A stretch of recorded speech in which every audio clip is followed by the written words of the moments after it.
Hello বন্ধুরা, তো কেমন আছে সবাই? আজকে আমি করব কদবেল মাখা। তো আজকে দুপুরে আমি ঘুমাচ্ছিলাম আর আমার বোনজি এসে আমাকে বলে, আন্টি চলেন কদবেল মাখা ভিডিও করবেন। আর আমি ভিডিওর নাম শুনে তো চটপট উঠে পড়েছি। আর আমি চটপট উঠে চলে এসেছি কদবেল মাখা করতে। আর বন্ধুরা, তোমরা আমার ডিম আর চিপসের পুডিংয়ের ভিডিওটাতে অনেক ভালোবাসা দিয়েছো। এভাবেই আমার পাশে থেকেও আমি যেন আরও এগিয়ে যেতে পারি। আর হ্যাঁ, ভালোবাসা দেওয়ার জন্য অনেক অনেক অনেক থ্যাংক ইউ। তোমাদের সাথে কথা বলতে বলতে আমার কদবেল মাখানো প্রায় শেষ। আর এটা দেখতে এতটা লোভনীয় হয়েছে, আমার এখনই জিভে জল চলে আসছে। আমি এটা খুব সিম্পলভাবে বানিয়েছি। তোমরা কে কেমনভাবে খাও অবশ্যই কমেন্ট বক্সে জানিও।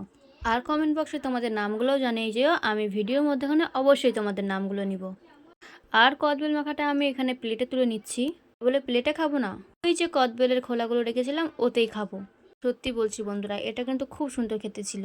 সেটা তুমি আমার বোনজির রিয়াকশন দেখে বুঝতে পারবে। আর ভালো লাগলে চ্যানেলটাকে সাবস্ক্রাইব করে যাবে। Thank you.